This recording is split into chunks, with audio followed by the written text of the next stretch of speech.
जब जिंदगी बहुत संघर्ष में चल रही हो, बहुत दुख का जीवन चल रहा हो, बहुत कष्ट का जीवन चल रहा हो, बहुत कष्टमय जीवन चल रहा हो, तब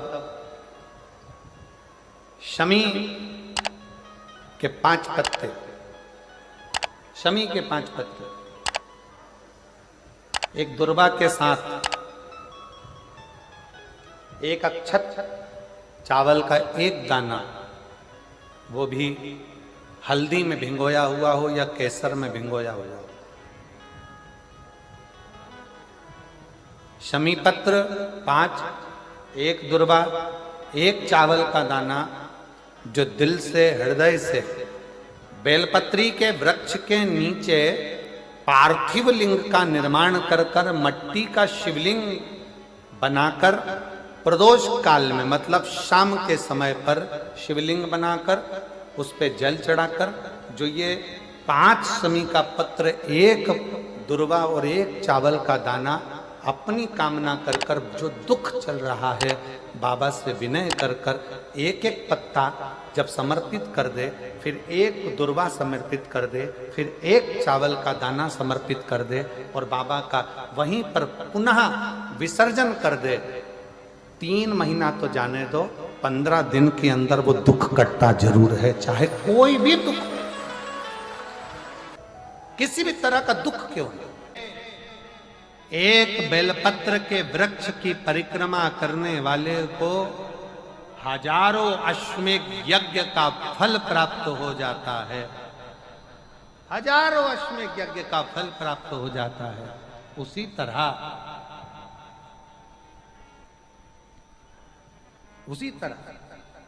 एक पार्थिव लिंग का निर्माण करने वाले को, मिट्टी का शिवलिंग का निर्माण कर कर पूजन करने वालों को 12 ज्योतिर्लिंग के शिवलिंग के दर्शन का पुण्य फल प्राप्त।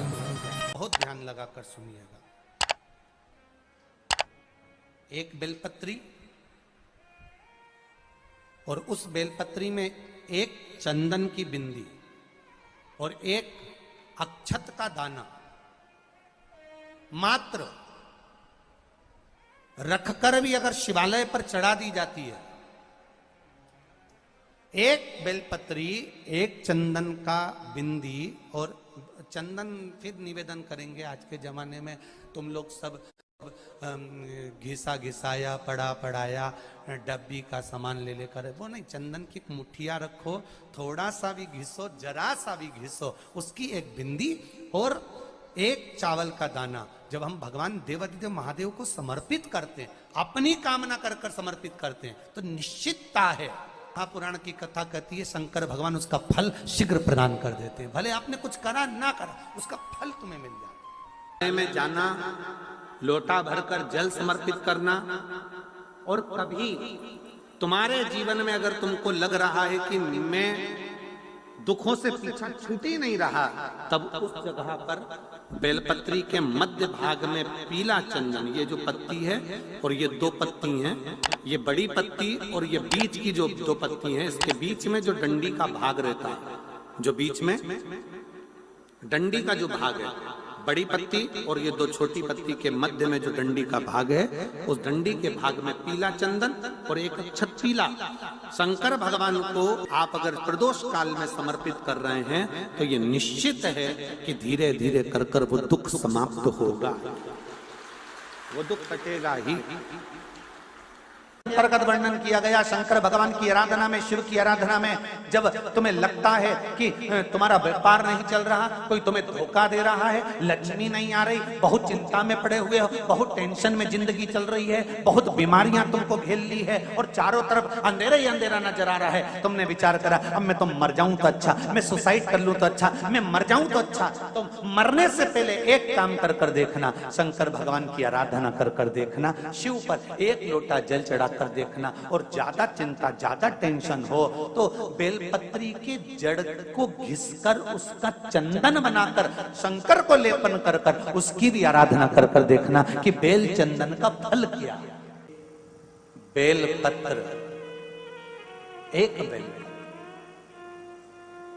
ये कोई साधारण नहीं, एक बेलपत्र एक बेल, ये कोई साधारण नहीं, एक बेल। इसकी नीचे की डंडी से लेकर ये दो पत्तियां जहां लगी हैं और दो पत्ती से लेकर ये बीच की जो पत्ती है उसमें जो गैप है, उसमें जो जगह है, दिख रही है आपको? ये दो पत्ती से लेकर बीच की पत्ती के बीच में जो जगह खाली रहती है, 33 कोटि देवी देवताओं विराजमान रहते हैं इस बीच की जगह में। जब शिव जी को चढ़ाया जाता है तब इस पत्ती के बीच की जगह शंकर के शिवलिंग पर रखा जाता है। तो शिव जी इतने प्रसन्न होते हैं कि मेरी स्तुति करने के लिए ये भक्त 33 कोटि देवताओं को लेकर आया है मेरी स्तुति करने के लिए। लोग चावल लाए, लोग अंबारियां लाए, धन लाए, दौलत लाए, संपदा लाए, पर एक शंकर का भक्त ऐसा होता है जो एक बेलपत्री के रूप में 33 कोटि देवताओं को, 64 योगिनियों को, आदि शक्तियों को शंकर को समर्पित करता है। कितना सुंदर संवाद है, कितना सुंदर बात कही कि भूल से भी किसी तीर्थ में नहीं गए,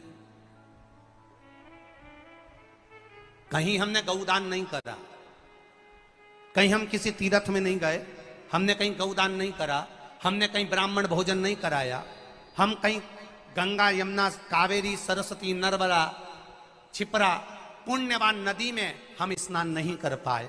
शिव महापुराण की कथा कहती है भूलवश भी अगर पिपलेश्वर या बटकेश्वर किसी शिवालय पर भूल से भी अगर एक लोटा जल चढ़ जाता है तो देव अधिदेव महादेव सारे तीर्थों का फल अपने आप प्रदान कर देते हैं। भूल से भी चढ़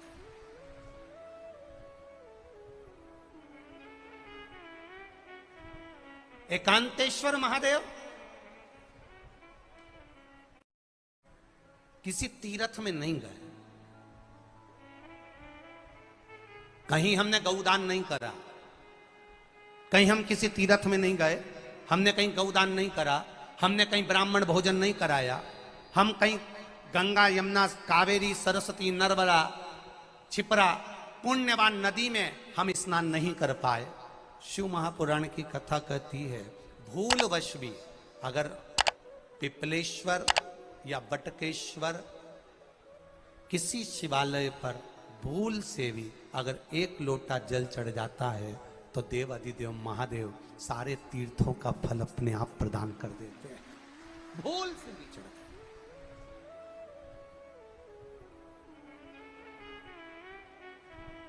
एकांतेश्वर महादेव जो कि एकांत में बैठा हुआ है, एकांतेश्वर महादेव अकेला बैठा है अलमस्त होकर।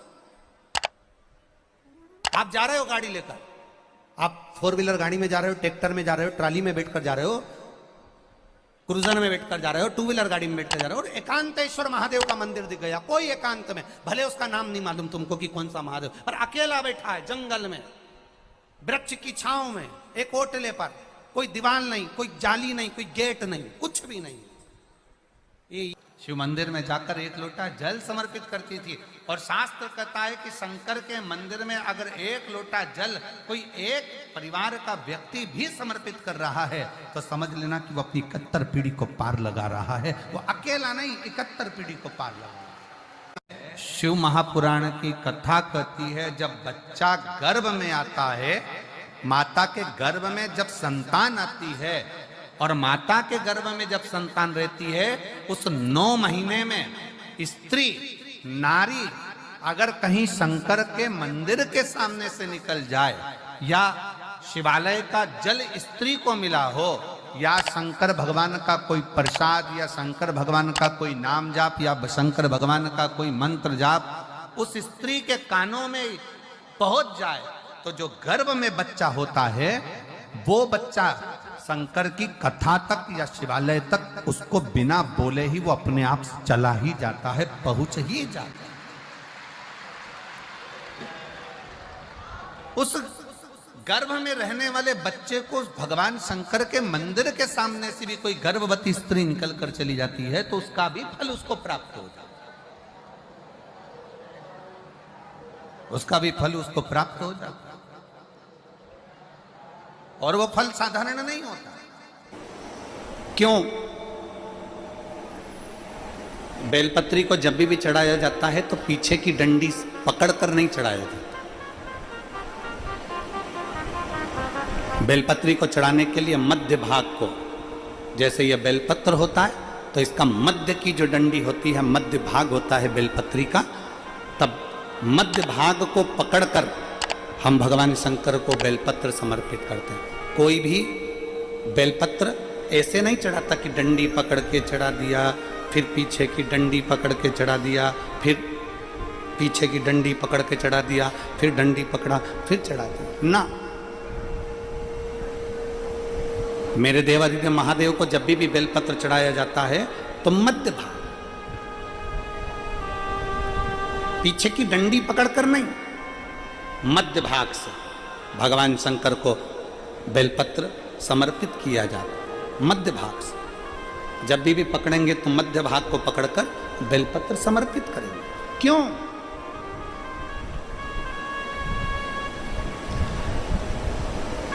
क्योंकि हमने भगवान शिव को मध्य भाग पकड़कर इसलिए समर्पित करा कि ये केवल बेलपत्र का मध्य भाग नहीं है मेरे शंभू, मेरे हृदय के मध्य भाग को मैं आपके चरणों में समर्पित कर रही हूं। मेरा दिल, मेरा हृदय, मेरा चित्त मैं आपको दे रही हूं। मध्य भाग एक विश्वास के साथ दे रही हूं। इतनी सुंदर बात नंदी ने कही है।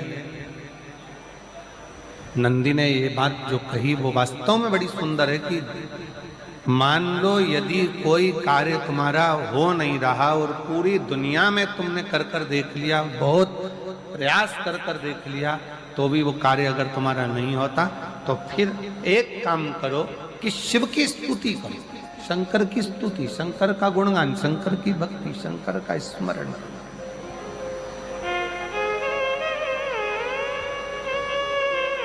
फिर शिव की स्तुति करिए, शंकर से विनय करिए, शंकर से निवेदन करिए, शंकर का गुणगान करिए।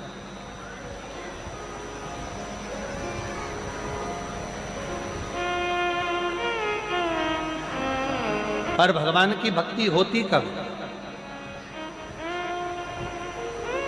जितने आस्था चैनल पर कथा सुन रहे हैं, जितने फेसबुक यूट्यूब पर कथा सुन रहे हैं, जितने पंडाल में बैठकर शिव भक्त कथा को रसपान कर रहे हैं, उनसे निवेदन करूंगा कि शंकर की भक्ति होती कब है, शंकर का स्मरण कब होता है, शंकर की भक्ति कब होती है, शंकर की कथा सुनने में मन कब लग सकता है? जब अपने भीतर की अभिमत्ता, अपने भीतर का अहम, अपने भीतर का अहंकार, अपने भीतर की आसक्ति, अपने भीतर का काम, अपने भीतर की तृष्णा जब दूर हो जाए तो समझो कि आप शिव में मन लगा बैठे। कितने सारे लोग बैठे हैं यहाँ पर कथा में, सब पंडालों के अंदर लोग शिव भक्त बैठे हुए हैं। कई लोग ऐसे भी होंगे जिनका आकर बैठ तो गए पर दिल नहीं लगता। दो जल व्यक्ति के जीवन को बदलते। कितने जल? जम के बोलो जरा। दो जल। एक देवादिदेव महादेव के लिए भरा गया एक लोटा जल, और दूसरा है स्वयं के लिए भरा गया एक लोटा जल। यहाँ पर अगर बुजुर्ग मेरी माताएं बैठी होंगी, मेरी जीजियां बैठी हैं, मेरे जीजा बैठे हैं, बुजुर्ग जितनी माताएं बैठी हैं, वो पुराने समय का अगर लेख उठाकर देखेंगे तो पुराने समय के लोग भोजन करने बैठते थे ना, तो भोजन करने से पहले अपने पानी के लोटे को भरकर, अपना गिलास भरकर बैठते थे। किसी ने देखा है कि नहीं देखा? जम के बोलो जरा, देखा है आप लोगों ने? पुराने समय के लोग जब भोजन करने बैठते थे, पुराने समय के लोग जब भोजन करने बैठते थे तो अपना पानी का गिलास, अपना पानी का लोटा पहले भरकर आसन लग जाता था। बहू आसन लगा देती थी, बहू खाना बना देती थी, घर की पत्नी खाना बना देती थी, भोजन बना देती थी, घर के लोग भोजन दे देते थे। थाली कोई भी लगा कर ला कर दे, थाली कोई सजा कर ला कर दे, पर घर का जो व्यक्ति खाना खाने बैठता था, भोजन करने बैठता था, वो अपना पानी स्वयं भर कर बैठता।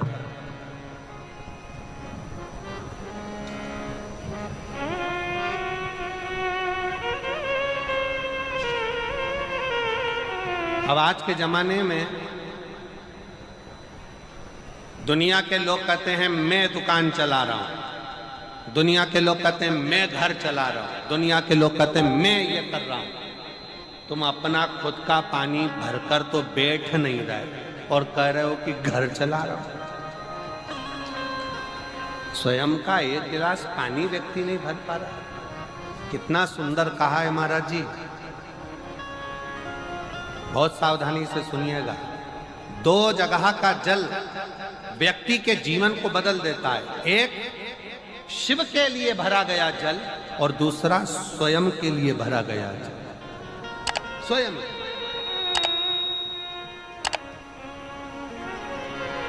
शंकर के मंदिर में जा रहे हो, एक लोटा जल अपने घर से भरकर लेकर चले जाओ और अपने घर में जब तुम भोजन करने बैठ रहे हो, जब तुम रोटी खाने बैठ रहे हो, भोजन करने बैठ रहे हो, भोजन ग्रहण करने बैठ रहे हो, जब तुम भोजन को ग्रहण करने के लिए बैठ रहे हो, तब अपने घर में जब तुम भोजन ग्रहण करने बैठ रहे हो तो एक लोटा जल या एक गिलास पानी भर कर बैठो।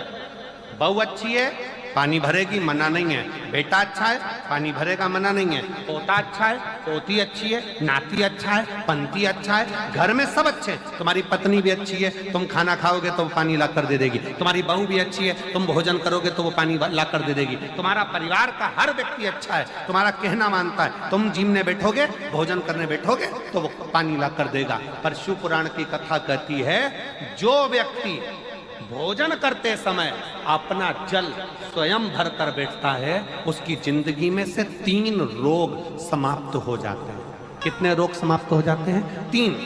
पहला, अपना जल स्वयं भर कर बैठने वाले के घुटने का कभी भी डॉक्टर उसके घुटने बदलने का बोलेगा ही नहीं, घुटना बदल ही नहीं सकता।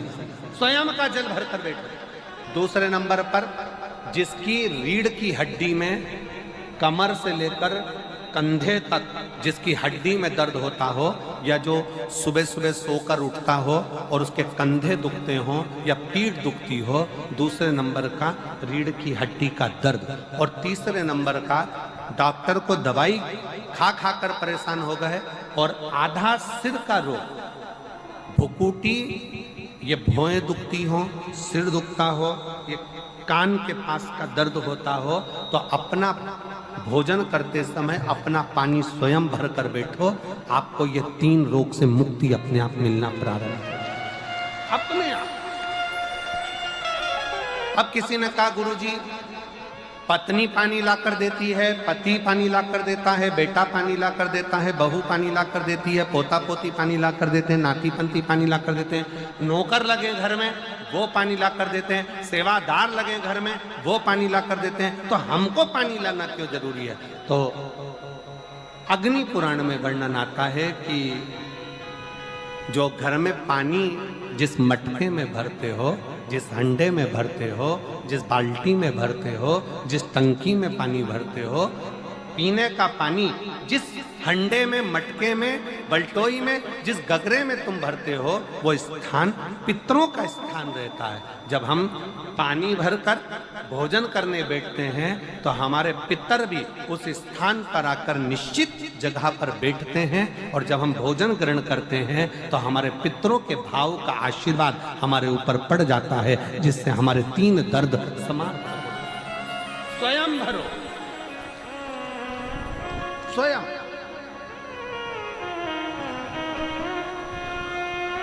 अब आज का जमाना इतना विचित्र है कि नौकर चाकर, परिवार, घर इतना बड़ा हो गया। आज के जमाने में कोई सोफे पे से उठना पसंद नहीं करता, वहीं से आवाज लगा देते हैं, ला मेरा भोजन लगा दे, रोटी लाओ। रोटी आई तो मालूम पड़ा पानी ला कर रखा बहू ने। वो बहू ला देगी, बहुत अच्छी है, बहू बेकार नहीं है, बहुत अच्छी है, बेटी बहुत अच्छी है, ला देगी पानी, भोजन भी लाएगी, पानी भी लाएगी, सब कुछ लाएगी।